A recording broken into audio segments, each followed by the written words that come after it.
Who is Modi? वो क्यों guarantee देंगे भैया? मोदी जी छाती पीट पीट करके, योगी जी छाती पीट पीट करके, अमित शाह जी सर में खुजली कर करके चुनावी फायदे के लिए इन्होंने ये दांव अपना खेला था। ये हमें बताएंगे कि महिला विरोध क्या होता है और महिलाओं का साथ क्या होता है। हाथ कंगन को आरसी क्या और पढ़े लिखे को फारसी क्या, कांग्रेस पार्टी को ये समझाएंगे, कांग्रेस पार्टी को बताएंगे। जब उन्हें पता था कि 2/3 बहुमत चाहिए तो ऐसा निर्णय मतलब कोई सरकार क्यों लेगी? सरकार का मूर्खतापूर्ण आचरण है। आपको पता था कि ये संविधान का संशोधन गिरने वाला है तो आपने पहले से ही पोस्टर तख्तियां बनवा करके अपने सांसदों को दे दी। आप बैसाखियों के सहारे चल रहे हो, क्या पता कब वो बैसाखी टूट जाए। वो कौन पेड़ा नहीं बनाएगा, उसका खुद का जो है पेड़ा बन जाएगा। जय हिंद दोस्तों, वंदे मातरम। मैं सोनू नागर, आप सभी का बहुत बहुत स्वागत है रैपिड 24 पर। मेरे साथ दीपक चोटीवाला जी हैं, अध्यक्ष हैं गौतम बुद्ध नगर कांग्रेस के। सर, आपसे मेरे 2 से 3 सवाल होंगे। कल जो ये 131वां विधेयक जो है संविधान में संशोधन करने के लिए लाया गया था, उसको बदलने के लिए जो इसे आप क्या मानते हैं? मतलब आप 2023 में महिलाओं के साथ में थे, महिला बिल के साथ में थे, तो अब ऐसी क्या मुश्किल आन पड़ी कि कांग्रेस को इस तरीके का मतलब विरोध करना पड़ा और पुरजोर विरोध करना पड़ा और पूरे विपक्ष को एक साथ कर लिया गया? देखिए, सरकार का मैं समझता हूं बीते 2014 से लेकर 2026 यानी लगभग 12 साल का सफर रहा है, तीसरा कार्यकाल है। इससे ज्यादा गैर जिम्मेदाराना और बचकाना व्यवहार पार्लियामेंट्री डेमोक्रेसी में मैंने देखा नहीं है। सरकार को यह पता है कि आपकी सरकार चल रही है क्योंकि बहुमत का आंकड़ा 272 सांसदों का है, लेकिन संवैधानिक संशोधन करने के लिए, कॉन्स्टिट्यूशनल अमेंडमेंट्स के लिए आपको 2/3 मेजोरिटी की आवश्यकता होती है। वो आंकड़ा आपके बहुमत के आंकड़े से बहुत दूर है। बैसाखियों की सरकार आपकी है, तो ऐसी स्थिति में आप ऐसा संशोधन लेकर के आए हैं जिस संशोधन में इस देश की महिलाओं की आवाज ही शामिल नहीं है। महिलाओं की आवाज शामिल तब होगी जब इस देश के अंदर सामान्य जो जनगणना होती है उसका काम पूरा हो जाएगा। उसके बाद जिस जाति जनगणना का वायदा भारत सरकार ने किया है पार्लियामेंट के माध्यम से, जो कांग्रेस पार्टी और राहुल गांधी जी ने मुखरता के साथ आवाज उठाई थी, सरकार को उस आवाज के सामने दबना झुकना पड़ा था, आपने घोषणा की। तो जब आप जाति जनगणना करोगे, वहां एससी, एसटी, ओबीसी, माइनॉरिटीज, तमाम तबके की जो हमारी महिलाएं हैं, उसका एक मोटा मोटी आंकड़ा देश को मिलेगा, समाज को मिलेगा, और फिर हम ये तय कर पाएंगे वास्तव में संसद के अंदर महिलाओं को बैठा करके कैसी संसद हम बनाना चाहते हैं। 850 सीटें आप संसद की करना चाहते हैं, आपका स्वागत है, आप करिए, कोई दिक्कत नहीं है। 2023 में कांग्रेस पार्टी आपके साथ खड़ी थी और कांग्रेस पार्टी ने सरकार का साथ देकर के महिलाओं को 33% आरक्षण दिए जाने का समर्थन किया था और वो कानून पास करवाया था। लेकिन कांग्रेस पार्टी की ये पुरजोर मांग है और पार्लियामेंट में हमारे तमाम सांसदों ने और संयुक्त विपक्ष ने, इंडिया गठबंधन ने ये कहा कि आप जाति जनगणना करिए, उसमें महिलाओं की भागीदारी, पुरुषों की भागीदारी, उनकी संख्या क्या है, अगड़े पिछड़ों की क्या तादाद है, वो पता चलेगा। उसके बाद जिन्हें हम सांसद बनाना चाहते हैं, जिनको हम 33% प्रतिनिधित्व देना चाहते हैं, उसको आप क्लियर कर दीजिए। तभी सही मायनों में महिलाओं की भागीदारी और महिलाओं को शामिल करना इस तरह के जो संविधान संशोधन है उसमें हो सकता था। सरकार जानती थी कि आप बैसाखियों के सहारे चल रहे हो, क्या पता कब वो बैसाखी टूट जाए, कब आपकी सरकार चली जाए। तो एक खेल खेलते हैं विपक्ष के साथ और विपक्ष को बदनाम करने का प्रयास करते हैं। आज भारत की जो जनता है ना, भारत की जो आम आवाम है, वो बेहद समझदार है। आप उसको मूर्ख नहीं बना सकते हो। जनता समझ रही है, और खासकर हमारी जो आधी आबादी है जिसको पूरा हक दिया जाना चाहिए, पूरा हक मिलना चाहिए, पंचायतों में आज 50% आरक्षण महिलाओं के लिए है। किसकी देन है? राजीव गांधी जी की देन, कांग्रेस पार्टी की देन है। ये हमें बताएंगे कि महिला विरोध क्या होता है और महिलाओं का साथ क्या होता है। हाथ कंगन को आरसी क्या और पढ़े लिखे को फारसी क्या, कांग्रेस पार्टी को ये समझाएंगे, कांग्रेस पार्टी को बताएंगे जिसने संविधान सभा का जब गठन हुआ था भारत के संविधान के निर्माण के लिए, उसमें महिलाओं की भागीदारी का मार्ग प्रशस्त किया था। यह हमें बताएंगे महिलाओं का सम्मान क्या होता है। देश की पहली महिला स्पीकर संसद को किसने दी? कांग्रेस पार्टी ने दी। देश की पहली महिला राष्ट्रपति किसने दी? कांग्रेस पार्टी ने दी। देश को पहला महिला प्रधानमंत्री किसने दिया? कांग्रेस पार्टी ने दिया। तो ये बिल्कुल क्रिस्टल क्लियर है, सरकार का मूर्खतापूर्ण आचरण है और इस आचरण के साथ इस देश की महिलाओं के साथ बहुत नाइंसाफी होने वाली थी, बहुत वादा खिलाफी होने वाली थी। इसलिए कांग्रेस पार्टी ने, तमाम विपक्ष ने जो ये संशोधन लेकर के आए थे, बिल्कुल 33% आरक्षण के खिलाफ कांग्रेस पार्टी नहीं, विपक्ष नहीं है, समर्थन किया था। हमारे समर्थन से तो पास हुआ था, लेकिन जो आप इसमें खेल खेलना चाहते हो उसके हम खिलाफ हैं। क्योंकि यदि ऐसी ही परिस्थिति में मान लीजिए संविधान संशोधन और तीनों जो पॉइंट्स बिंदु लेकर के आए थे वो पारित हो गए होते, तो समझिए कि इस देश की दबी पिछड़ी अगड़ी जो काबिल महिलाएं हैं या जो अलग अलग वर्गों से आने वाली महिलाएं जो राजनीति के माध्यम से कमाल कर सकती हैं, उनके साथ बहुत बड़ा विश्वासघात हो सकता था। फिर क्या होता कि पूंजीपति इनके मित्र हैं, पूंजीपतियों के साथ खड़े रहते हैं। तो आज पूंजीपतियों के परिवार में जो महिलाएं किटी पार्टी करती हैं, देश दुनिया का भ्रमण करने जाती हैं, उस पैसे के दम पर वो पार्लियामेंट का रुख कर सकती थी। इससे इस देश की असली आवाज, असली जो आबादी है, आधी आबादी है, उसके हितों को बहुत बड़ा नुकसान होने की संभावना थी।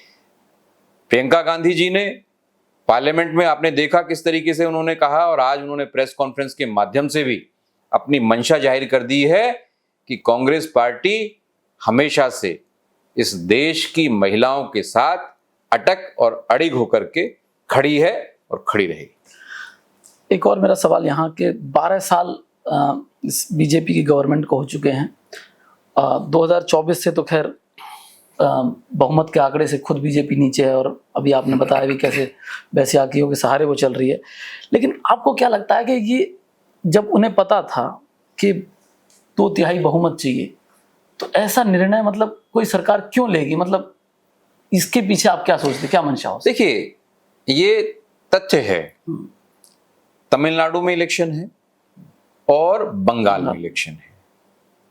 चुनावी फायदे के लिए इन्होंने ये दांव अपना खेला था कि आप मोदी जी छाती पीट पीट करके, योगी जी छाती पीट पीट करके, अमित शाह जी सर में खुजली कर करके बंगाल में और तमिलनाडु में चीख चीख कर ये कहेंगे कि कांग्रेस पार्टी महिला विरोधी है, जबकि इनको ये पता नहीं है कि जो इनका ये दांव था, जैसे ही इन्होंने चलते ही फेल हो गया था। आज मैंने सुना है कि बीजेपी का जो महिला मोर्चा है या महिला सांसद हैं वो इसका विरोध कर रही हैं। तो विरोध आप करें, लोकतंत्र है, बिल्कुल करें, लेकिन मैं चुनौती देना चाहता हूं बीजेपी की सांसदों को भी और बीजेपी के नेताओं को भी कि आप कम से कम 1-1 हजार 2-2 हजार महिलाओं को गांवों से, कस्बों से, वार्डों से, शहरों से निकाल करके आवाज उठाने का मौका तो दीजिए। आपको पता लग जाएगा कितनी महिलाएं आपके साथ हैं।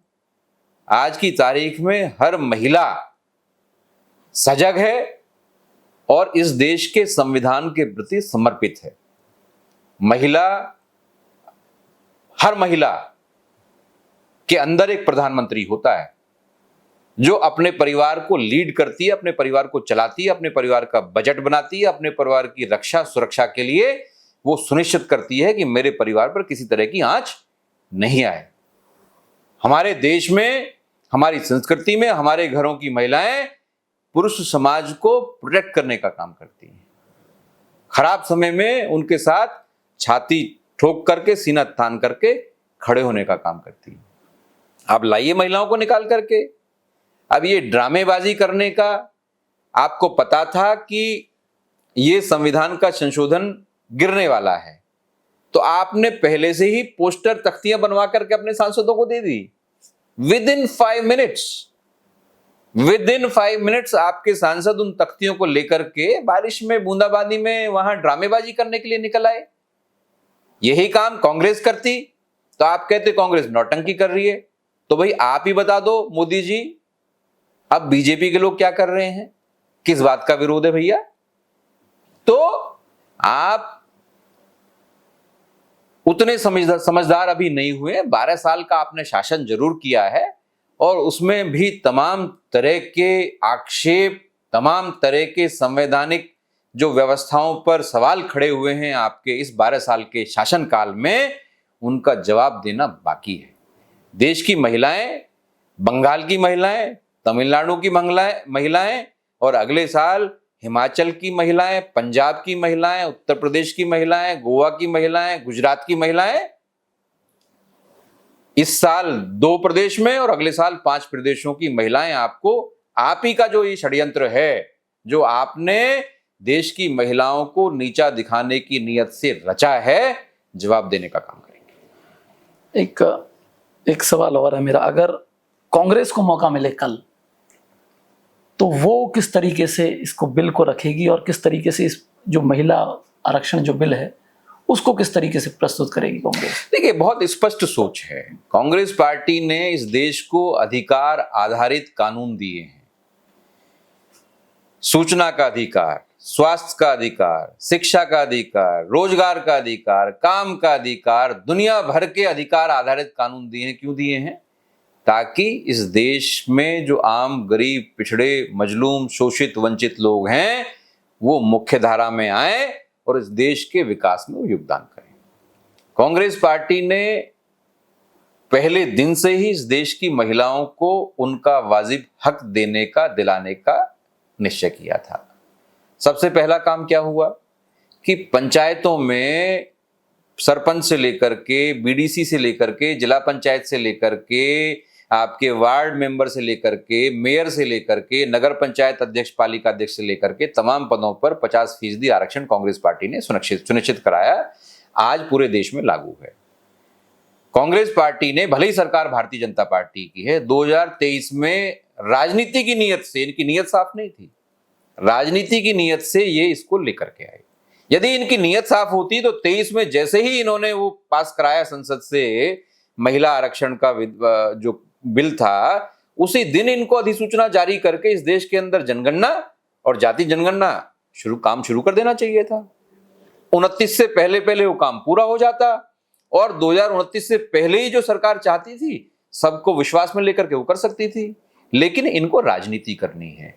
इनको लग रहा है कि भाई अब आपकी सरकार जो है, यदि 2029 तक गिरते पड़ते आप पहुंच भी जाते हो तो बहुत संभव है कि आप 100 का आंकड़ा सांसदों के मामले में क्रॉस नहीं कर पाओगे। तो देश को बांटने की नियत से, उत्तर दक्षिण करने की नियत से, पूरब पश्चिम करने की नियत से इन्होंने ये विभाजनकारी जो संविधान के अमेंडमेंट्स थे वो लाने का काम किया है। कांग्रेस पार्टी की सरकार जैसी आती है, यदि ये सरकार अपने वायदों पर खरी नहीं उतरती है, जो कि हमें बहुत संभव है, हमें भरोसा है कि सरकार कुछ करने वाली, राजनीति के अलावा इनको कुछ नहीं आता, हिंदू मुसलमान के अलावा करने के अलावा इनको कुछ नहीं आता, कब्रिस्तान शमशान करने के अलावा इनको कुछ नहीं आता। कांग्रेस पार्टी के कार्यकर्ताओं की टांग तोड़ देते हैं ये, लेकिन इस देश के समाज को जोड़ने की बारी आती है, उसको जोड़ने का काम करने की बारी आती है तो जोड़ने का काम नहीं करते हैं। कांग्रेस पार्टी वैज्ञानिक तरीके से देश में जनगणना कराएगी, जाति जनगणना कराएगी। वैज्ञानिक तरीके से मतलब? वैज्ञानिक तरीका यह है कि यदि हम सिस्टमेटिक तरीके से इस देश के अंदर प्रत्येक नागरिक तक पहुंचना चाहते हैं तो हमें वो साधन लगाने पड़ेंगे मैदानी तौर पर, जिससे एक भी व्यक्ति जनगणना में छूटे नहीं, एक भी व्यक्ति जाति जनगणना में छूटे नहीं, कोई भी वर्ग अछूता न रहे। उसके बाद जिसकी जितनी संख्या भारी उतनी उसकी हिस्सेदारी। साफ सीधी सी बात है। जिसकी संख्या ज्यादा होगी उसको ज्यादा अधिकार दो, ज्यादा प्रतिनिधित्व दो, जिसकी थोड़ी संख्या कम है उसको थोड़ा उस हिसाब से एडजस्ट करो आप। मतलब ज्यादा अधिकार से क्या मतलब कह रहे हैं आपके, अगर किसी की जनसंख्या ज्यादा है तो उसे अधिकार ज्यादा मिले? नहीं, मेरे कहने का मतलब भागीदारी। है कि आज आरक्षण इस देश के अंदर लागू है। बिल्कुल है। एससी को आरक्षण मिलता है, ओबीसी को भी रिजर्वेशन मिलता है। तो हम जब इन इन इन इन वर्गों को जब हम रिजर्वेशन देते हैं, माइनॉरिटी को हम रिजर्वेशन देते हैं, तो जब हम रिजर्वेशन देते हैं तो इसका मतलब ये नहीं है कि हम उनको ज्यादा अधिकार दे रहे हैं। इसका मतलब ये है कि पुरानी कुप्रथाओं के कारण, सामाजिक कारणों के कारण, ऐतिहासिक कारणों के कारण कुछ वर्ग जो पीछे छूट गए थे उनको आगे ला करके जो आज अग्रणी पंक्ति में लोग खड़े हैं उनके बराबर ला करके हम खड़ कर आरक्षण का मतलब ये नहीं किसी को ज्यादा अधिकार दो किसी को कम दो। जो किसी तरीके से पिछड़े रह गए थे, पीछे रह गए थे, जो नहीं बराबर चल पाए, ऐतिहासिक कारणों से, सामाजिक कारणों से, तमाम चीजें रही हैं इतिहास में, तो उनको हम बराबर लाके खड़ा करें। तो जाति जनगणना क्या करेगी? जाति जनगणना ये बताएगी इस देश के अंदर दलित कितने हैं, इस देश के अंदर ओबीसी कितने हैं, इसके अंदर सामान्य वर्ग कितना है, एग्जैक्ट माइनॉरिटी कितनी है, और जो वर्ग जितना ज्यादा संख्या में होगा, सीधी सी बात है ना, उसका प्रतिनिधित्व उतना ज्यादा ही होगा। तो उस हिसाब से जो है महिलाओं को हम जो है 33% जब आरक्षण देने की बात करते हैं, मान लो दलित महिलाएं तो मेजोरिटी में है और वहां कोई सामान्य वर्ग की महिला आकर के चुनाव लड़ेगी। आज विधानसभा लोकसभा की जो सीटों में आरक्षण है कि नहीं है? हमारे यहाँ बुलंदशहर जो लोकसभा है वो रिजर्व है, हमारे यहाँ खुर्जा विधानसभा है वो रिजर्व है। किस लिए रिजर्व है? ताकि उस समाज के, दलित समाज के लोगों के हक को कोई मार ना सके, खा ना सके। तो इसी तरीके से महिलाओं का 33% जब आरक्षण देंगे तो प्रॉपर उसकी हमें संख्या पता होनी चाहिए, फिर रिजर्वेशन में उनको हम उसी हिसाब से चीजों को रखेंगे, तभी तो इसका मकसद पूरा होगा। अब ये थोड़ी है आपने 33% कर दिया, बंबई का आदमी आकर के नोएडा चुनाव लड़ जाएगा, महिला लड़ जाएगी, नोएडा की महिलाएं कहां जाएंगी भैया? तो इसका मतलब ये। अब एक आखिरी सवाल, बीजेपी की जो महिला मोर्चा वाली जो बात हुई है अभी, आप कह रहे हैं कि उनको पहले से पता था, वो तख्तियां लेके मतलब वो रेडी थी पहले से, तो वो ये सिर्फ एक विरोध के लिए विरोध करना था, या फिर कांग्रेस पार्टी को भी पता होगा ये तो कि भाई हम जैसे ही इसको मना करेंगे उसके बाद ऐसा होगा, तो उसके बाद भी उन्होंने क्यों ऐसा किया? देखिए, कांग्रेस पार्टी को क्यों पता होगा जी? कांग्रेस पार्टी को तो ये पता है कि सरकार के पास संविधान संशोधन के लायक नंबर नहीं है और ये संशोधन गिरने वाला है। मोदी जी कह रहे हैं मैं ब्लैंक चेक दे रहा हूं आपको, इस तरीके की बातें कर रहे हैं। मोदी ने तो 2016 में जब नोटबंदी करी थी तो तब ये भी कहा था कि जिस चौराहे पे आप बुला लोगे मुझे इतने दिन का समय दे दो, फिर जिस चौराहे पे आप बुला दोगे रोके कहा था, और मैं जो आप सजा दोगे मंजूर है। क्या उन्होंने सजा को स्वीकार किया? मोदी जी ने तो ये भी कहा था कि ताली बजाओ थाली बजाओ, कोरोना भाग जाएगा। भागा क्या? आप बताइए। मोदी जी ने तो ये भी कहा था सरकार आने से पहले कि सरकार दोनों आंखों से देश के लोगों को देखेगी। मोदी सरकार ने ये कहा था कि ना हिंदू की को आगे रखेंगे, ना मुसलमान को आगे रखेंगे, इस देश के संविधान को और देश को आगे रखेंगे। लेकिन आज चुनाव आयोग क्या कर रहा है भाई साहब? आज सीबीआई ईडी क्या कर रही है भाई साहब? आज ममता बनर्जी का जो प्रस्तावक है उसके यहाँ आप रेड डालने का काम कर रहे हो। आज जो है आम आदमी पार्टी का जो उपनेता बना है वहां पे राज्यसभा में, उसके यहाँ आपने, वो संसद आया भी नहीं, आपने उसके यहाँ रेड डाल दी है। क्या कर रहे हो आप दोहरी नागरिकता का एक मामला मैंने टीवी में देखा, राहुल गांधी जी के ऊपर हाई कोर्ट ने जो है मुकदमा दर्ज करने के लिए आदेश दिए हैं। कर क्या रहे हो भैया आप? देश ऐसे जो आपके ये इवेंट्स है ना, इससे नहीं चलने वाला है, और आपकी गारंटी देश को पसंद नहीं है। आपकी गारंटी को 2024 में देश ने अस्वीकार कर दिया है। हमें आपकी कोई गारंटी नहीं चाहिए। और आप होते कौन हो गारंटी देने वाले भाई? इस देश की गारंटी इस देश का आम मतदाता, आम नौजवान, आम किसान, आम मजदूर, आम महिला, इस देश की गारंटी है। Who is Modi? वो क्यों गारंटी देंगे भैया हमें? देश का प्रतिनिधित्व। ठीक है, प्रधानमंत्री है, मेरे भी प्रधानमंत्री हैं, मैं इसको एक्सेप्ट करता हूं, लेकिन मोदी जी देश से बड़े हैं क्या? मोदी का जो स्वाभिमान है, मोदी का जो अपमान है, क्या वो देश से बड़ा है? बोले जी मोदी जी का अपमान करते हैं, मोदी जी जो है मोदी का अपमान करें तो देश का अपमान करें। अरे मोदी जी एक राजनीतिक व्यक्ति हैं, पहले भी बहुत राजनीतिक व्यक्ति हुए हैं, आगे भी बहुत राजनीतिक व्यक्ति होंगे। मोदी जी का अपमान उनका व्यक्तिगत अपमान है, मोदी जी का स्वाभिमान उनका व्यक्तिगत स्वाभिमान है। मोदी जी का अपमान स्वाभिमान इस देश का अपमान स्वाभिमान नहीं है। और मोदी जी की गारंटी देश की गारंटी नहीं है, देश की गारंटी इस देश की आम आवाम है, और वही सच है। एक और सवाल रह गया मेरा, ये जो अभी आसाम में चुनाव हुए, वहां पवन खेड़ा जी ने हेमंता बिस्वा शर्मा जी की वाइफ के लिए जो वो पासपोर्ट जो दिखाए उनके, फिर उसके बाद में भी वहां से पुलिस वगैरह का आना और इस तरीके का एक्शन होना, उस पर क्या कहना चाहेंगे? और वो उन्होंने कहा कि मैं पवन खेड़ा का पवन पेड़ा बना दूंगा। वो पवन पेड़ा नहीं बनाएगा, उसका खुद का जो है पेड़ा बन जाएगा। हालांकि ऐसी अशोभनीय भाषा और इस तरह का जो व्यवहार है वो कांग्रेस पार्टी के कार्यकर्ताओं का चरित्र नहीं है। लेकिन पासपोर्ट की बात करी, पवन खेड़ा जी ने 3 पासपोर्ट दिखाए उनकी पत्नी के, जिसमें से 2 जो पासपोर्ट हैं वो मुस्लिम देशों के हैं। तो आप पत्रकार हैं, बहुत गंभीर पत्रकारिता आप करते हैं, आप ये बताइए कि पासपोर्ट का जो जवाबदेही है, या पासपोर्ट सही है या गलत है, असली है नकली है, इसकी जवाबदेही किसकी है? भारत सरकार की है ना, भारत के विदेश मंत्रालय की है ना। क्या एक भी बार भारत के विदेश मंत्रालय ने भारत सरकार की जानिब से ये बताया है कि पवन खेड़ा ने जो कहा है वो झूठ कहा है? उनके मुख्यमंत्री की बीवी के ऊपर आरोप लगा है, तो क्या भारत सरकार ने इसका खंडन किया है? नहीं किया है। इसका मतलब दाल में काला है। 52,000 करोड़ रुपया शेल कंपनियों के माध्यम से उन्होंने विदेशों में इन्वेस्ट किया है। वो पैसा दलाली का पैसा है, वो पैसा भ्रष्टाचार का पैसा है, वो पैसा इस देश की आम आवाम का, गरीब मजदूर का, इस देश के आम आदमी के टैक्स का पैसा है। वो हेमंता बिस्वा शर्मा के बाप दादाओं की पुश्तैनी जमीन को बेच करके नहीं आया है। राजे रजवाड़े नहीं थे हेमंता बिस्वा शर्मा के जो पुराने पुरखे थे कि उन्होंने जो अपने महल, राजमहल, सोना चांदी बेचे थे और उनके पास इतना पैसा आ गया है। और अगर नहीं आया है तो जवाब दें तथ्यात्मक रूप से। पवन खेड़ा जी ने आरोप लगाए तथ्यात्मक रूप से, सबूत के साथ, तो सबूत के साथ जवाब दे दो, क्या दिक्कत है? भाजपा के मुख्यमंत्री के ऊपर आरोप है तो भारत सरकार जवाब दे, क्योंकि भारत सरकार भी इनडायरेक्टली इसमें इन्वॉल्व हो गई है। विदेश मंत्रालय तो भारत सरकार का मंत्रालय है ना, तो एस जयशंकर जी विदेश मंत्री हैं, विदेश मंत्री या विदेश सचिव आकर के बताएं देश को कि पवन खेड़ा झूठ बोल रहे हैं, हम कानूनी कार्रवाई करेंगे, आप करिए। नहीं, उन्होंने पूछा था, होम मिनिस्टर जी से सवाल पूछा था, लेकिन उधर से क्वेश्चन, तो होम मिनिस्टर को नहीं पता ना, होम मिनिस्टर साहब को तो अपना ही नहीं पता कि उनकी पुलिस क्या कर रही है, किस मोर्चे पे क्या हो रहा है, कहां क्या चीजें चल रही हैं। उनको तो कहां की सरकार को लूटना है, कहां की सरकार चोरी करनी है, कहां के विधायकों को खरीदना है, कहां के सांसदों को खरीदना है। उनका काम तो ये है, कैसे संसद में अभद्र भाषा का इस्तेमाल करना है।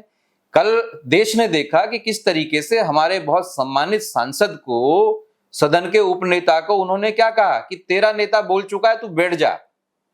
ये देश के गृह मंत्री की भाषा है। तो भाई साहब, हेमंता बिस्वा शर्मा किसको पेड़ा बनाएंगे, किसको लड्डू बनाएंगे, ये तो समय तय करेगा। लेकिन पहले वो ये तय कर लें कि बीजेपी उनका क्या करने वाली है। बीजेपी ने उनका बोरिया बिस्तर बांध दिया है, तय है, बिस्तर बंध चुका है, और इस तलावेली में है, इस टेंशन में, इस परेशानी में उलझुल बयान दे रहे हैं। कांग्रेस पार्टी के कार्यकर्ताओं का चरित्र क्रिस्टल क्लियर है। भाषाई मर्यादा अगर सीखनी है तो कांग्रेस पार्टी के ब्लॉक लेवल के कार्यकर्ता को से सीखनी चाहिए। अमित शाह जी को, नरेंद्र मोदी जी को और भारतीय जनता पार्टी के नेताओं को किस तरीके से, किस ज़हीन और शालीनता के साथ कांग्रेस पार्टी का कार्यकर्ता विरोध भी करता है, छेद भी करता है और आपको महसूस भी नहीं होने देता। लेकिन नैतिकता इनमें है नहीं, है ना, नैतिकता इनमें है नहीं, तो इनसे बहुत ज्यादा हम उम्मीद कर नहीं सकते। पवन खेड़ा जी के साथ कांग्रेस पार्टी डटकर खड़ी हुई है। कानूनी मदद की बात हो, फील्ड पे मदद की बात हो, उनको किसी तरह के संरक्षण की बात हो, पवन खेड़ा जी के साथ कांग्रेस पार्टी डटकर खड़ी हुई है। आपका बहुत बहुत धन्यवाद। जैसा कि आपने देखा, बहुत बेबाक और अच्छी तरीके से सारे हमारे सवालों का जवाब दिया। अगर आपको ये वीडियो पसंद आई है तो इसे ज़्यादा से ज़्यादा लोगों तक शेयर करें, चैनल को सब्सक्राइब कर लें। बहुत बहुत धन्यवाद।